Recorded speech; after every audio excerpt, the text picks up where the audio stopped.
Assalamualaikum warahmatullahi wabarakatuh. Halo sedulur semua, semoga semuanya selalu sehat ya.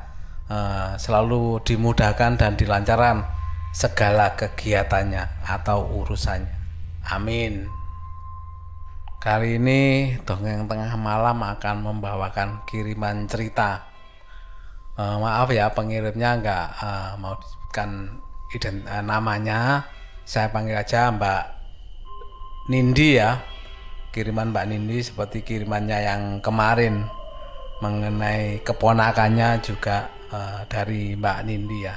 Kali ini Mbak Nindi akan membagikan cerita pengalaman adiknya mengenai rumah dinas adiknya yang ditempatinya. Tapi sebelumnya saya ingatkan untuk yang belum subscribe, jangan lupa subscribe ya.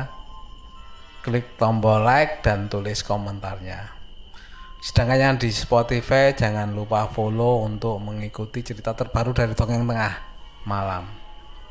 Baiklah, kita langsung saja ke ceritanya tentang rumah dinas. Mbak Nindi ini mempunyai adik yang kebetulan adalah seorang TNI, dan beliau menceritakan tentang pengalamannya waktu menempati rumah dinasnya. Selain adiknya ini ya yang anggota TNI, ternyata istrinya juga sebagai anggota TNI juga, tetapi dinas di sipilnya ya. Itulah mungkin sebabnya ya, dinasnya adiknya Mbak Nindi ini pindah-pindah. Bahkan sudah pindah 3 kali di pulau yang berbeda di wilayah Indonesia ini.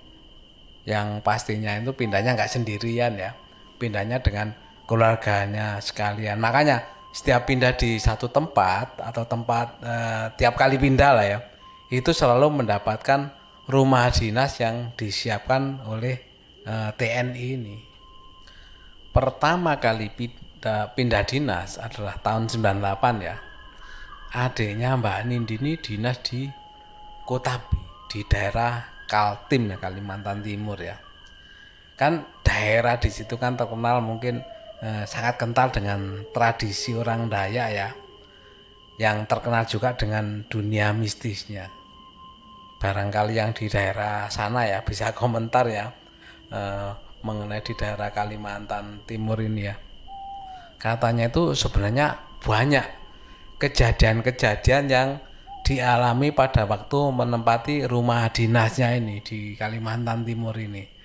Tetapi ada satu yang sangat ekstrim yang paling diingat sama adiknya Mbak Nindi ini, yaitu sosok yang orang sana menyebutnya itu adalah kuyang. Jadi gambarannya itu ya, sosok kepala wanita tanpa badan, hanya organ dalamnya aja yang terburai. Bisa dibayangkan ya bentuknya bagaimana. Entah itu sebuah ilmu atau hantu. Adiknya Mbak Nindi nggak tahu sebenarnya itu apa. Dan tahunya pun setelah dikasih tahu oleh warga setempat daerah situ.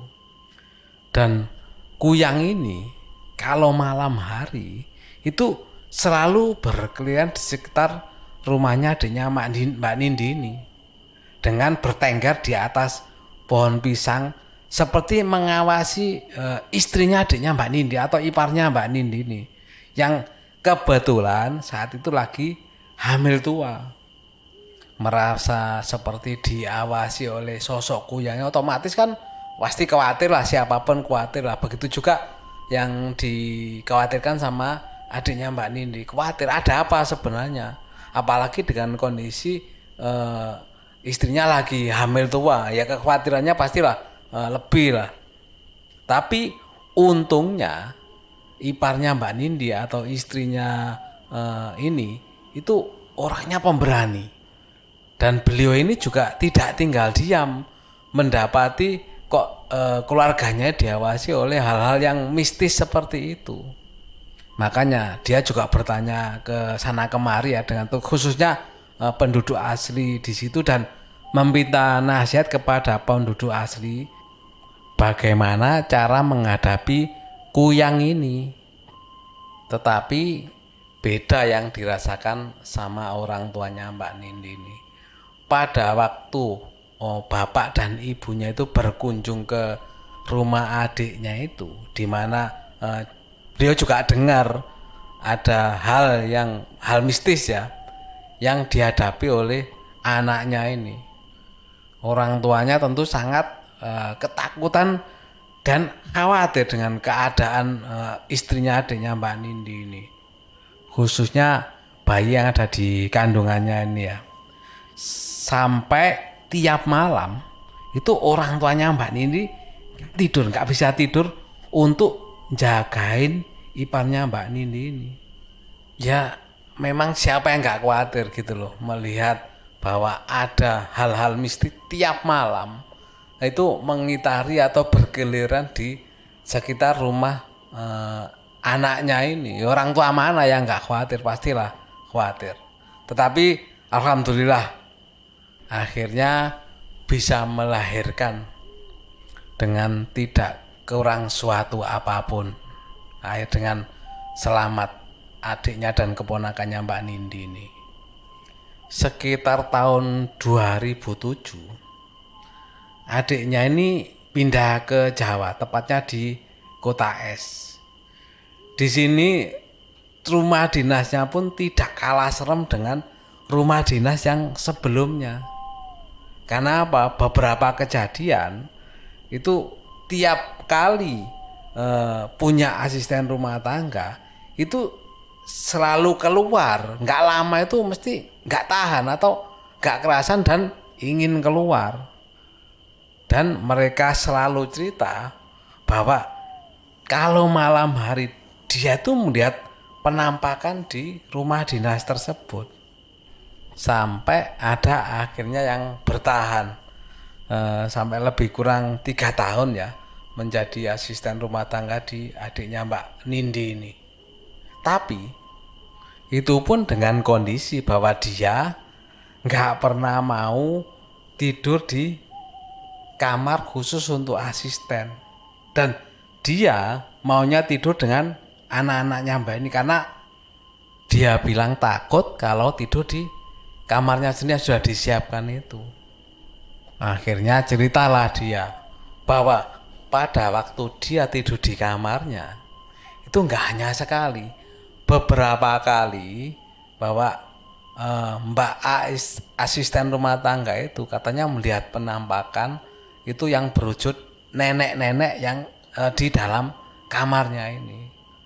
Setelah mendengar cerita itu barulah sadar kenapa selama ini para asisten rumah tangga nggak bisa bertahan lama di rumah adiknya Mbak Nindi ini.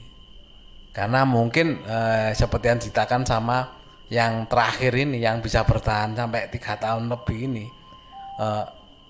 sebab musabab kenapa mereka nggak tahan tetap menjadi asisten di rumah adiknya Mbak Nindi ini. Dan yang ketiga atau pindah dinas yang ketiga ini itu Mbak Nindi ikut mengalaminya sendiri. Kejadian sekira tahun 2015. Adiknya ini memang sengaja minta pindah dinas di Kota M, tepatnya di daerah Sulawesi Utara ya, supaya bisa satu kota dengan mertuanya yang memang sudah tua. Jadi bisa sering menjenguk mereka lah, alasan dari adiknya Mbak Nindi ini. Setiap 2 tahun sekali Mbak Nindi dan ibunya itu mengunjungi atau terbang ke Sulawesi Utara untuk mengunjungi adiknya ini, sekalian cucu atau keponakan dari Mbak Nindi ini. Oh ya, sebenarnya di Kota M ini adiknya Mbak Nindi ini sudah pindah rumah dinas itu sekitar 2 kali. Yang pertama itu di dekat bandara ya, itu aman-aman saja. Dan yang kedua inilah yang Mbak Nindi mengalami sendiri kejadian-kejadian aneh di rumah dinas adiknya ini. Adiknya dan istrinya ini dari Mbak Nindi ya, itu memang sangat pemberani dan nggak pernah punya rasa takut. Saat kedatangannya Mbak Nindi yang kedua di rumah dinas adiknya yang kedua ini ya, Mbak Nindi dan ibunya itu dijemput di bandara. Begitu turun dari mobil, Mbak Nindi langsung merasa suasananya berbeda. Jawanya itu singgup gitu loh waktu melihat rumah dinasnya ini.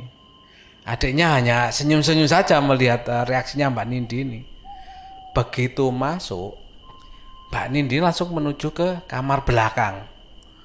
Dan Mbak Nindi bilang kalau Mbak Nindi mau tidur di kamar belakang dengan keponakannya yang laki-laki ini. Sedangkan ibunya itu tidur di kamar nomor 2 dengan keponakannya yang cewek maksudnya. Sempet juga adiknya Mbak Nindi ini menyarankan sebaiknya tidur di kamar depan aja lebih nyaman. Tapi nggak tahu kenapa Mbak Nindi nggak mau. Malam pertama Mbak Nindi ini di kamarnya itu ya main game sampai sekitar jam 12-an. Sementara dua keponakannya laki-laki ini sudah tidur di sampingnya Mbak Nindi. Tiba-tiba adik iparnya ini, istrinya adiknya ya, itu ke kamarnya Mbak Nindi dan bertanya, "Mbak, sampean nggak bisa tidur ta? Apa sampean nggak lihat apa-apa?"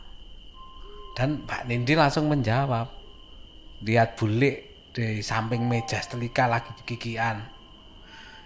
Iparnya Mbak Nindi malah tertawa, "Makanya tidur di kamarku aja, di kamar depan. Sampean juga belum tahu kan, belakang tembok rumah dinas ini adalah pemakaman," sambungnya sambil menggoda Mbak Nindi. Memang adik iparnya Mbak Nindi ini cukup peka terhadap hal-hal seperti itu. Malam kedua, karena pagi sampai sore Mbak Nindi ini dan ibunya ini ya diajak adiknya itu pergi rekreasi ya, jadi ke pantai dan keliling-keliling. Makanya Mbak Nindi merasa kecapean. Sampai di rumah setelah sholat isya, Mbak Nindi langsung tertidur pulas. Tetapi tiba-tiba Mbak Nindi terbangun karena mendengar suara gaduh. Jadi Mbak Nindi mendengar suara yang ramai itu, dia mendengar bahwa ada beberapa orang yang sedang berkegiatan memasak di dapur di rumah dinas sebelah atau tetangganya lah barangkali ya. Selayaknya orang masak lah ya. Ada suara penggorengan, suara orang motong-motong sayur atau apa, dan suara orang yang lagi cuci piring. Mbak Nini sempat lihat jam itu menunjukkan pukul 2:30 pagi ya. Mbak Nini mikir mungkin ada orang yang lagi hajatan. Tetapi jam segini kok ya masak-masak gitu. Tapi ya sudahlah, namanya juga orang hajatan. Mbak Nindi pun akhirnya melanjutkan tidurnya ya. Sampai menjelang pagi terbangun. Nah, sebelum adiknya ini berangkat dinas, Mbak Nini pun bertanya sama adiknya ini, "Ono acara boleh nang kantor kok sebelah ini bengi-bengi masak rame ram?" Maksudnya itu ada acara apa Dek di kantor? Kok sebelah malam-malam masak-masak ramai sekali? Adiknya pun tertawa mendengar pertanyaan Mbak Nindi ini. "Kenapa berisik ya Mbak? Orang rumah sebelah kosong nggak ada orangnya. Kali aja pengen kenalan sama Mbak," kata adik iparnya Mbak Nindi ini menimpali sambil tertawa. Mendengar jawaban itu otomatis Mbak Nindi sempat kaget. Karena Mbak Nindi itu jelas-jelas bahwa dia itu mendengar dengan jelas ada suara orang goreng, motong-motong sayur, dan jelas sekali itu suara orang lagi masak, bahkan seperti orang nyuci piring, itu terdengar jelas sama Mbak Nindi. Tapi ternyata di rumah dinas sebelah rumah dinasnya adiknya adalah rumah kosong, tidak ada yang menempati. Itu tadi cerita dari Mbak Nindi mengenai rumah dinas adiknya. Wow, bener-bener berani sekali adiknya Mbak Nindi. Bahkan suami istri nih salut, bener-bener berani walaupun ada beberapa hal janggal. Tetapi kembali ya semua itu kepada kita semua. Karena kalau kita yakin bahwa kita ada makhluk yang paling tinggi dia derajatnya di antara makhluk-makhluk lain ciptaan Sang Kuasa ya. Memang kenapa takut? Asalkan kita memang tidak mengganggu atau mengusik mereka, karena dunianya kan sebenarnya beda ya. Dunia mereka sendiri di dunia kita sendiri, dan dunia kita lah dunia yang paling sempurna karena kita makhluk ciptaan Tuhan adalah yang paling sempurna di antara ciptaan-ciptaan lainnya. Yaitu tadi cerita dari Mbak Nindi, nama samaran ya. Terima kasih Mbak Nindi atas kiriman ceritanya yang selalu membuat deg-degan bagi pembacanya juga bagi saya mengenai pengalaman-pengalamannya. Untuk yang mau mengirim ceritanya bisa lewat email ya. Emailnya dongengtengahmalam@gmail.com.